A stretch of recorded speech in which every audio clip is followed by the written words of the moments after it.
Hello students, कैसे हैं आप सब लोग। स्वागत है आपका पुनः आशा बायोलॉजी क्लासेस में। बहुत लंबे समय के बाद अब हम लोग फिर से कंटिन्यू करते हैं।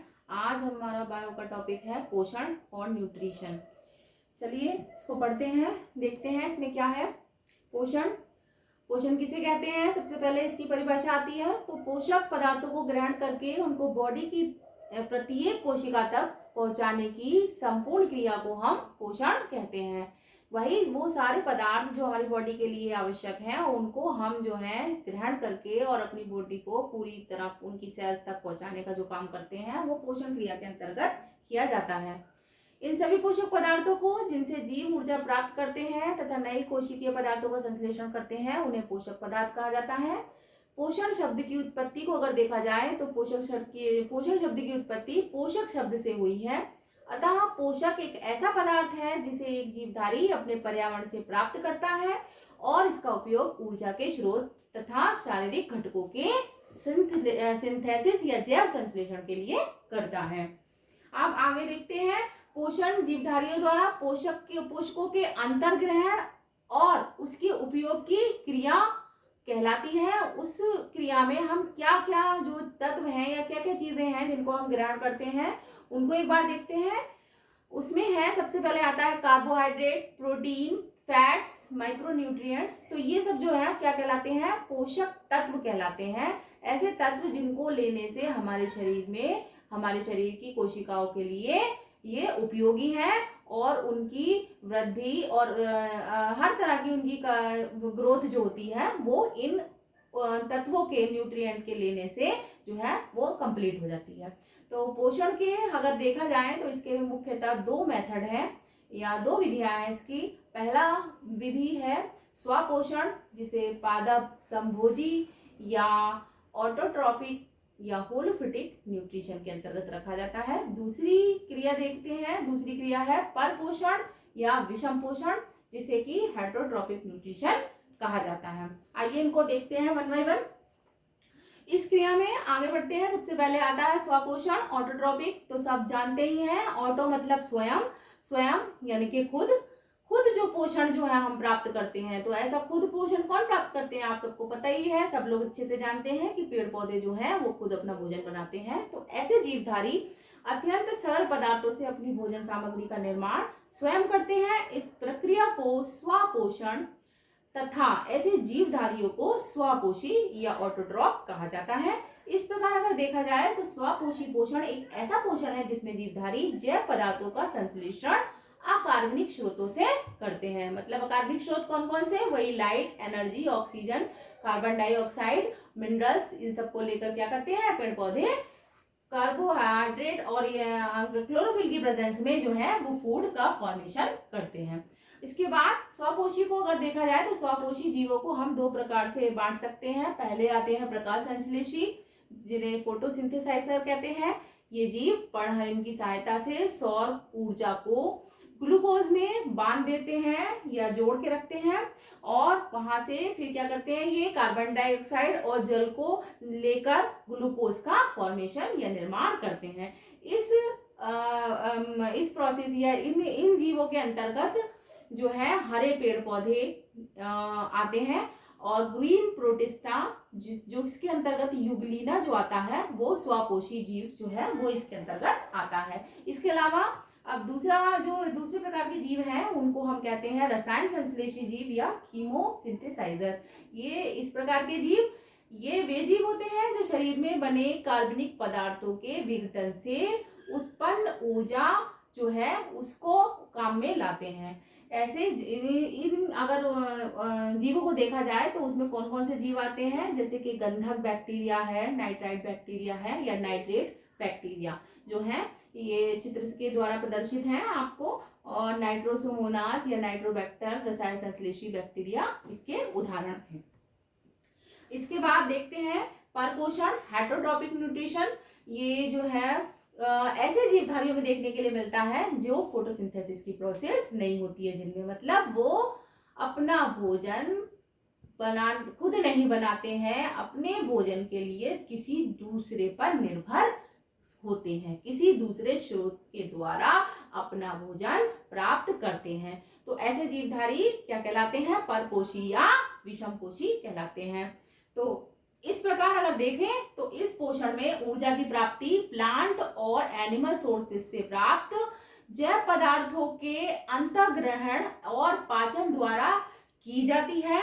इस प्रकार के पोषण में ऊर्जा की प्राप्ति के लिए अंतर्ग्रहण के पश्चात कार्बनिक पदार्थों को पाचन द्वारा सरल रूपों में तोड़ दिया जाता है, चेंज कर दिया जाता है, और एनिमल जो है, जो जीव है, वो उन सरल अणुओं का उपयोग करके और अपने पोषण की पूर्ति करता है। तो ये था परपोषी पोषण। अब ये सभी एनिमल जो जीव हैं उनमें अधिकतर बैक्टीरिया, फंजाई और कुछ प्लांट्स जो हैं वो आते हैं, तो वो परपोषी पोषण के अंतर्गत आते हैं। इनको अगर हम देखें तो इनको भी हम दो भागों में बांट सकते हैं। पहले आते हैं सैप्रोफाइट्स, ये मृतोपजीवी, और दूसरे होते हैं पैरासाइट्स। सैप्रोफाइट्स मृतोपजीवी नाम से ही जैसे कि कुछ प्रदर्शित हो रहा है, मृत मतलब मरा हुआ या डेड। तो ऐसे जीव जो है ये कहाँ पर होते हैं? मृत और सड़े गले पदार्थों या बॉडी से फूड प्राप्त करने वाले जीव या ऑर्गेनिज्म या एनिमल्स को हम क्या कहलाते हैं? किसको? इस सैप्रोफाइट्स मृतोपजीवी प्रजाति के अंतर्गत आते हैं, तो इनको मृतोपजीवी कहते हैं। इनकी पोषण की ये विधि जो है वो सैप्रोजोइक न्यूट्रिशन कहलाती है।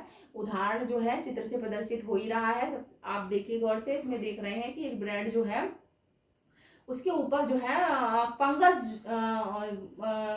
इकट्ठा हो गई है, सड़ जो गई है, वो काफी पुरानी ब्रेड हो गई है, और छोटी छोटी जो है ग्रीन ग्रीन कलर की फफूंद जिसे कहते हैं वो इकट्ठा हो गई है। तो ये क्या कहलाती है? ये सैप्रोफिटिक या मृतोपजीवी के अंतर्गत आती है। तो सड़ी गली पत्तियों के ऊपर उगता हुआ कुकुरमुत्ता, मशरूम भी इसका उदाहरण है, और दही में उपस्थित बैक्टीरिया जो है वो भी इसी के अंतर्गत आते हैं। नेक्स्ट आता है हमारा पैरासाइट्स। पैरासाइट्स आप लोगों को अच्छे से पता ही है। पैरासाइट्स जो है परजीवी, वो जीव जो अन्य जीवों के जीवित शरीर से अपना भोजन ग्रहण करते हैं, वो इसके अंतर्गत आते हैं। परजीवी, परजीवी नाम से ही प्रदर्शित हो रहा है, मतलब पर मतलब दूसरे के ऊपर निर्भर रहने वाला। तो इन जीवों को परजीवी या भोजन प्रदान करने वाले जीवों को जो है जिसके ऊपर ये रहते हैं उसे होस्ट या पोषी कहा जाता है। परजीवी दो तरह के होते हैं, बाह्य परजीवी और अंतःपरजीवी। चित्र में आप देखें अगर तो इसमें अच्छे से समझ में आ रहा है, जैसे बेड बग है, मॉस्क्यूटो है, फ्ली है, और हिंदी में कहें जैसे जू है। तो ये सब क्या है? ये बाह्य परजीवी है हमारे, क्या कहलाते हैं? ये बाह्य परजीवी, जिन्हें एक्टोपैरासाइट कहा जाता है। तो ये क्या करते हैं? ये होस्ट की बॉडी की ऊपरी सतह के ऊपर रहते हैं और ब्लड सक करते हैं उसकी बॉडी से, तो उसको जो है उसको फीड करते हैं, उसको भोजन के रूप में ग्रहण करते हैं, और वही उसी से अपना पोषण लेते हैं। तो ये इनका काम है। दूसरे आते हैं एंडोपैरासाइट, जिनमें अंतःपरजीवी आते हैं, जिन्हें अंतःपरजीवी कहा जाता है। वो हमारी बॉडी के अंदर जो है होस्ट हमारी है, या जो भी उन्होंने अपनी बॉडी को, जिस भी बॉडी को उन्होंने वो अपना एक होस्ट के रूप में लिया है, उसको वो बॉडी जो है उनकी होस्ट बॉडी जो है वो उसके अंदर से अपना जो है भोजन जो है वो लेते हैं, ग्रहण करते हैं। इसके अंतर्गत अगर उदाहरण के रूप में देखा जाए तो अमरबेल और टेपवर्म या प्लाज्मोडियम जो है वो इस तरह के पैरासाइट जो है वो इसके अंतर्गत आते हैं।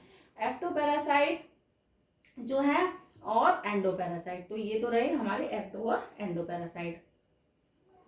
अब जो एक्टोपैरासाइट है वो भी दो प्रकार के होते हैं।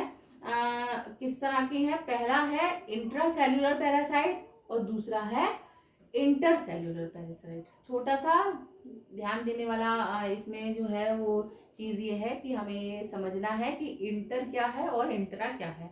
इंट्रा परजीवी या इंट्रासेल्यूलर पैरासाइट, इसके अंतर्गत इसको अगर हिंदी में देखें तो इसे कहेंगे अंतःकोशिकीय परजीवी। तो इसमें कौन से जीव आते हैं? यदि ये सेल्स, इसमें क्या होता है, ये जो है सेल्स के कोशिकाओं के भीतर अंदर रहते हैं, तो अगर जीव जो है कोशिकाओं के अंदर रह रहा है या पाया जा रहा है तो वो क्या कहलाएगा, अंतः कोशिकीय परजीवी यानी कि इंट्रासेल्युलर पैरासाइट। तो उसका उदाहरण क्या है, प्लाज्मोडियम। प्लाज्मोडियम क्या है, प्लाज्मोडियम वाइवेक्स जो है वो एक प्रकार का वायरस है जो इसमें उसके इंट्रासेल्युलर पैरासाइट के अंतर्गत आता है।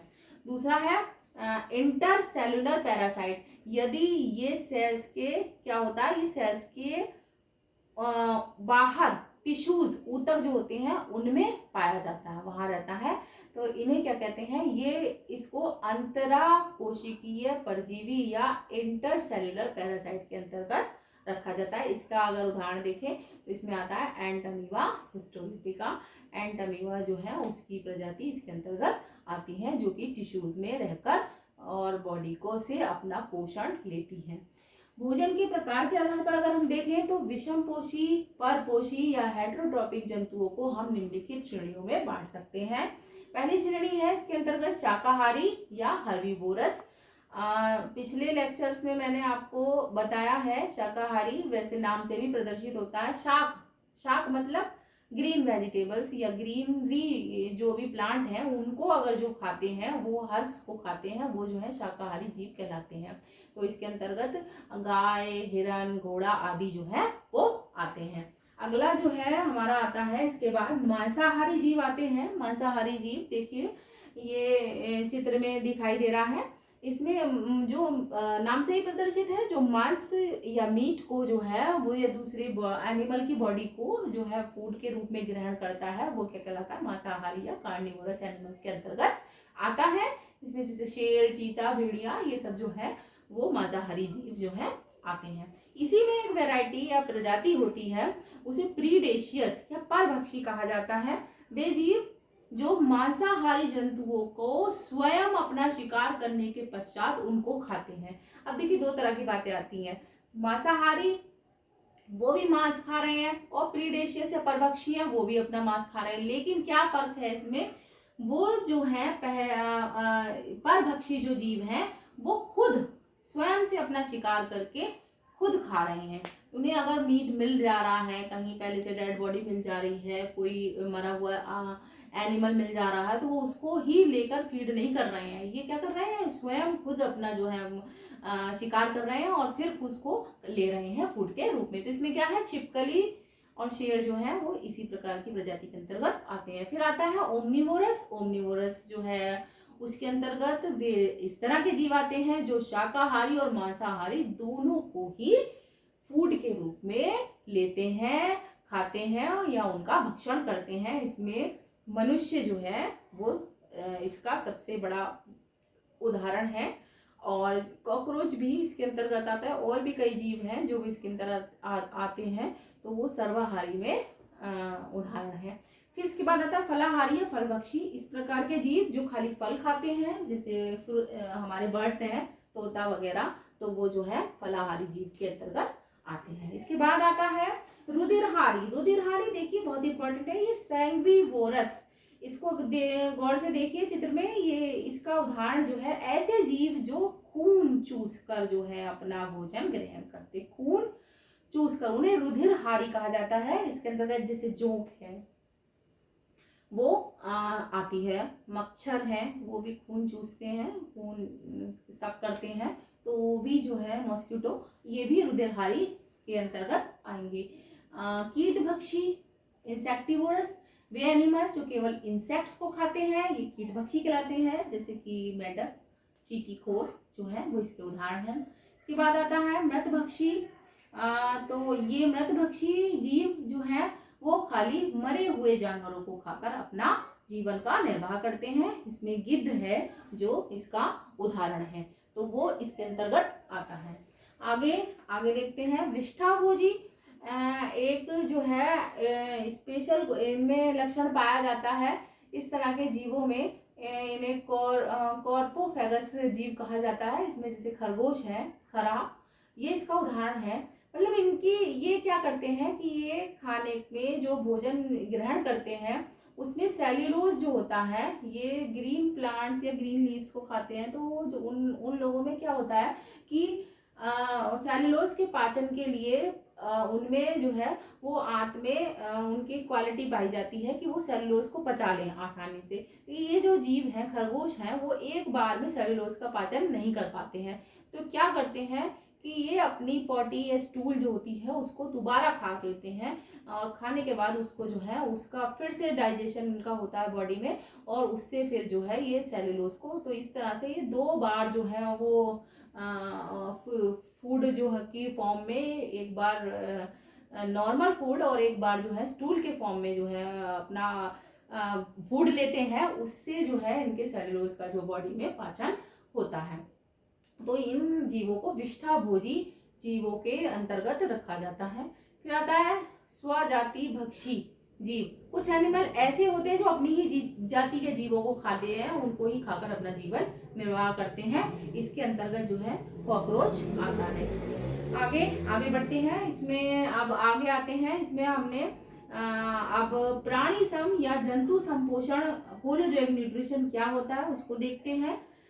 जितने भी एनिमल्स हैं, जैसे कि अमीबा चित्र में दिख रहा है, जो अनियमित जिसका आकार होता है और माइक्रोस्कोपिक जीव है ये, जो अपने नग्न आंखों से नहीं दिखाई देता है हमें, तो ये वो उतना छोटा जीव। उसके अलावा सम अदर्स बिग एनिमल्स, जैसे बड़ा एलिफेंट, बहुत बड़ा जीव है जो कि हमें अपनी आंखों से खूब दिखाई देता है, बहुत बड़ा विशालकाय जीव होता है। और मनुष्य, हम लोग ह्यूमन, ये सभी जो है अपने फूड को बॉडी के अंदर मतलब लेते हैं, खाते हैं, किसी ना किसी रूप में लेते हैं। तो वो प्रोसेस क्या कहलाती है? ईजेशन, अंतर्ग्रहण प्रोसेस कहलाती है। अगर किसी फूड मटेरियल को, जो कि जैसे कि चीनी है, इनको अगर हम खा रहे हैं या ये कोई भी जीव है वो ले रहा है, तो बॉडी के अंदर एक एंजाइम जो होता है वो सीक्रेट होता है और वो उस चीनी को ग्लूकोज और फ्रक्टोज में तोड़ देता है, जिससे कि बॉडी को क्या मिलती है? Easy energy. सबसे जल्दी इजी एनर्जी हमें अपनी ग्लूकोज से प्राप्त होती है हमारी बॉडी को, तो वो ऊर्जा हमें मिल जाती है। इसी प्रकार प्रोटीन है, फैट्स है और अदर मॉलिक्यूल्स हैं, तो वो भी सब बॉडी के अंदर जो है वो तोड़कर, ब्रेक कर कर या छोटे माइक्रो न्यूट्रिएंट्स में बदल कर एब्जॉर्ब किए जाते हैं। तो इस प्रकार के न्यूट्रिशन जो है वो होलोजोइक न्यूट्रिशन के अंतर्गत आता है। इसमें आप आगे बढ़ते हैं तो इसमें एक आता है अवशोषी पोषण, एब्जॉर्प्टिव न्यूट्रिशन। ये सब क्या है? पोषण के प्रकार हैं, पोषण से संबंधित उस मेथड्स हैं कि किस किस प्रकार का पोषण या न्यूट्रिशन जो है वो हमारे या जीवों के द्वारा किया जाता है या लिया जाता है। इसके अंतर्गत अब हम पढ़ते हैं एब्जॉर्प्टिव न्यूट्रिशन। तो इसमें क्या है?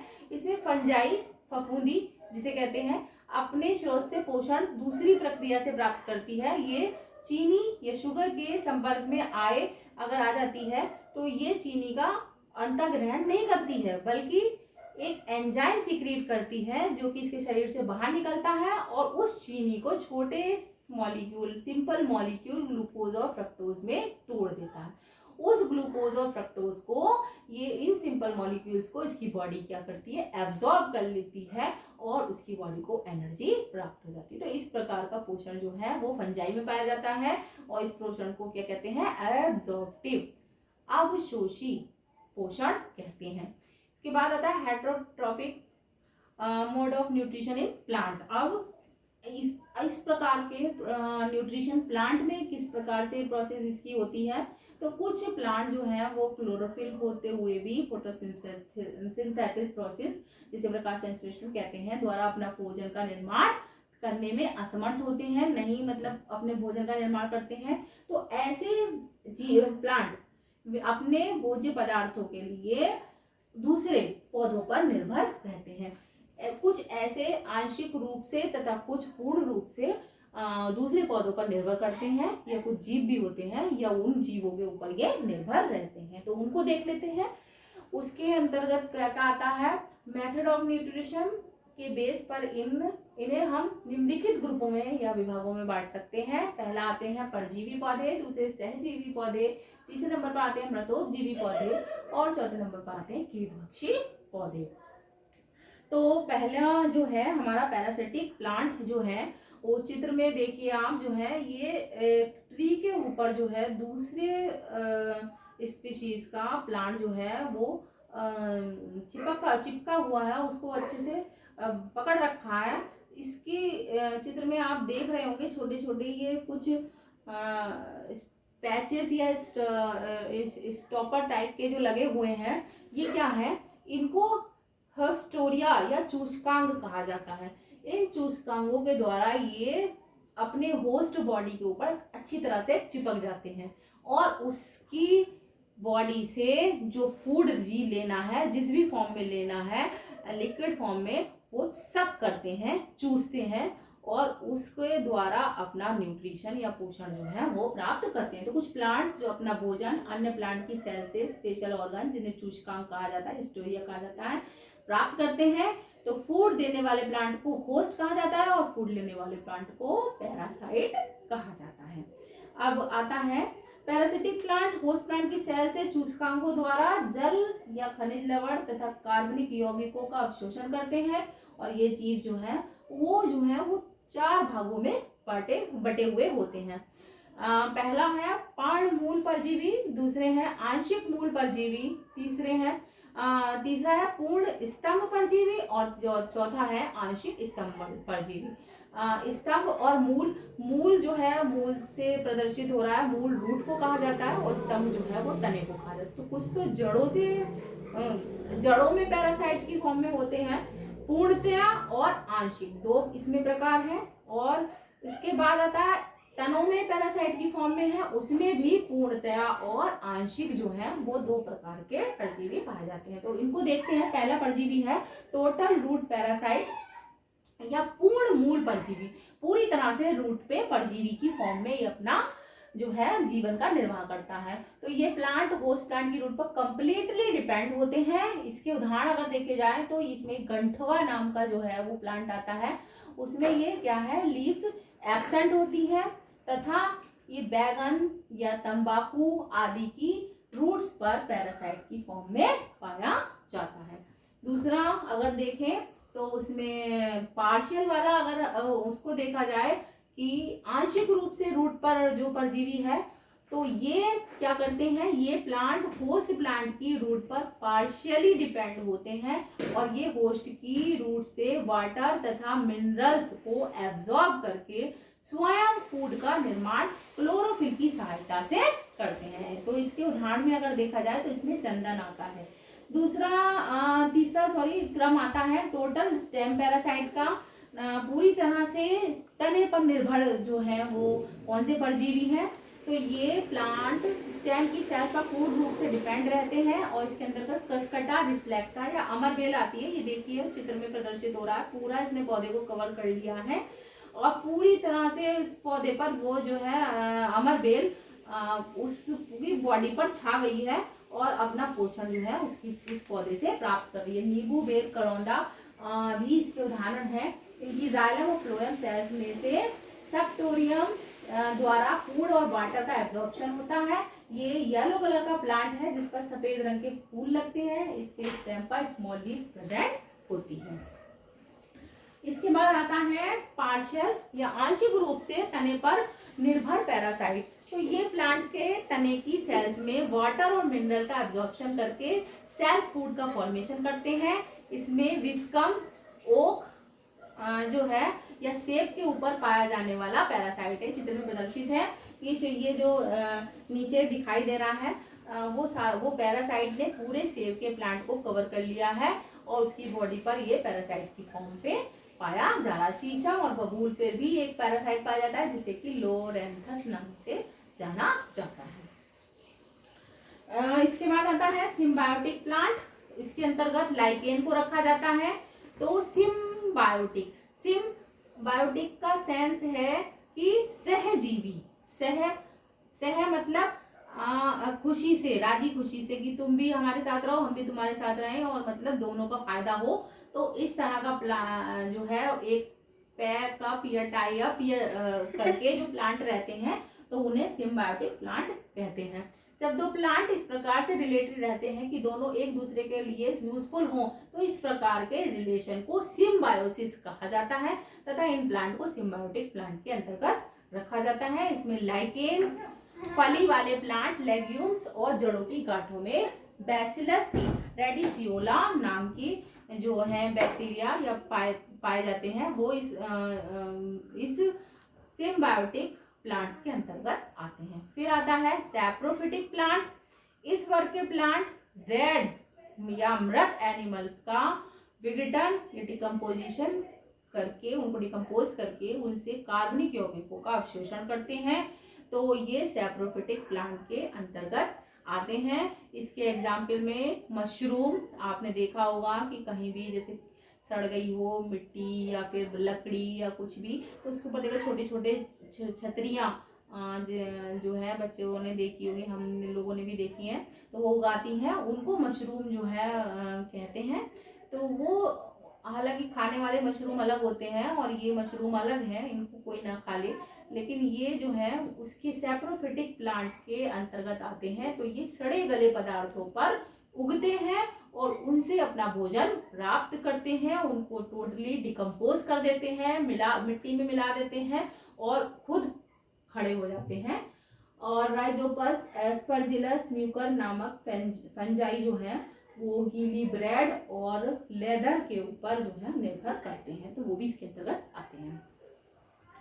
सैप्रोफिटिक बैक्टीरिया द्वारा ही दूध का फटना, दूध का खट्टा होना जो है उसी के द्वारा होता है। सिरके का निर्माण जो है, दही का जमना, ये सब प्रक्रियाएं क्या है, इस सैप्रोफिटिक बैक्टीरिया के द्वारा की जाने वाली गतिविधियां हैं। इसके बाद आता है इंसेक्टिवोरस प्लांट्स। ये बहुत इंपॉर्टेंट प्लांट्स हैं। इंसेक्टिवोरस जो है ये क्या करते हैं, ये प्लांट अपने फूड का फॉर्मेशन स्वयं करते हैं, परंतु ऐसे स्थान पर उगते हैं जहाँ नाइट्रोजन की कमी होती है। इन्हें नाइट्रोजन चाहिए होती है, खाना तो ले लेते हैं लेकिन नाइट्रोजन पर डिपेंड होते हैं।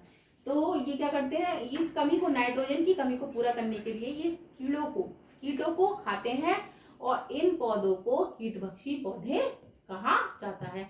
ये इन्हें मांसाहारी प्लांट भी कहा जाता है। इसके अंतर्गत ड्रोसेरा, नेपेंथीज जो है घटपर्णी टाइप के प्लांट जो है वो आते हैं, चित्र में दिख रहे हैं आपको, और अच्छे से इनका आगे डिस्क्रिप्शन देते हैं। ये देखिए, ये वीडियो भी प्ले हो रही है, इसमें आपको देखने के लिए मिल रहा है बहुत अच्छे से। इसमें जैसे ड्रोसेरा है, ये ड्रोसेरा नामक इंसेक्टिवोरस प्लांट की लीव की सरफेस पर कुछ रोम या फिलामेंट टाइप के पाए जाते हैं जो मीठे स्वीट सब्सटेंसेस का सिक्रीशन करते हैं। इससे क्या होता है, इंसेक्ट जो होता है वो इनकी ओर अट्रैक्ट होता है, उन पर आकर बैठता है, और जैसे ही वो उनके ऊपर आकर बैठता है, फट से ये जो है अपने रोम्स को या अपने कवर को बंद कर लेते हैं, आपस में चिपक जाते हैं और कीट जो है वो अंदर ही दम घुटकर मर जाता है, और वो उसको ये उसकी बॉडी को डिकम्पोज कर लेते हैं और अपने बॉडी से उसकी जो है वो अपना पोषण प्राप्त कर लेते हैं।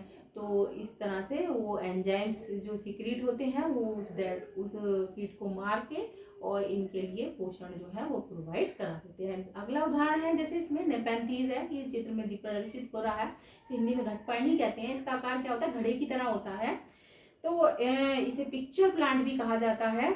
इसकी पत्तियां जो होती हैं वो घड़ों का रूप ले लेती हैं और उस घड़े की ऊपर ऐसा लगता है, बिल्कुल इसकी शेप जो होती है वो घड़े जैसी होती है। उसकी किनारी पे कुछ लिक्विड सब्सटेंस जो है इसकी बॉडी से सीक्रेट होते हैं और उससे जो है इंसेक्ट इसकी ओर अट्रैक्ट होते हैं, और जैसे ही वो उनकी अट्रैक्ट होते हैं फिर ये घड़े के पास, मतलब उस प्लांट के पास जाते हैं और उसमें जो है फिर जो लिक्विड जो भरा होता है, जो इसका एक जूस होता है जो इसके बॉडी से सीक्रेट होता है, जिसे डाइजेस्टिव जूस कहा जाता है, वो उसकी खुशबू या स्मेल से अट्रैक्ट होकर उसके अंदर चला जाता है और उसकी दूसरी लीव जो है वो ढक्कन की तरह बंद हो जाती है और फिर इस तरह से ये उस इंसेक्ट को अपनी बॉडी में इंजेक्ट कर लेता है, उसका एब्जॉर्प्शन कर लेता है, उसको जो है वो उसकी डेथ हो जाती है और वो इस तरह से इसकी प्रोसेस कंप्लीट हो जाती है। तो ये तो इसके उदाहरण है इंसेक्टिवोरस प्लांट के। तो आज हमने जो है पोषण के प्रकार पढ़े। अब हम अगला जो है टॉपिक कल कंटिन्यू करेंगे इससे आगे का। और अभी ये हमारा जो है लगभग 2 वीडियोस में इसे कंप्लीट करने की कोशिश करेंगे। टॉपिक थोड़ा लंबा है, लेकिन आई होप आप लोगों को इस समझ में आ गया होगा। अगर कुछ क्वेरीज या हैं आप लोगों की, तो आप कमेंट बॉक्स में वो लिख कर भेजिए और मैं उनका आंसर रिप्लाई करूँगी। और चलिए इस टॉपिक को यहीं ख़त्म करते हैं। आज के लिए बस इतना ही। धन्यवाद।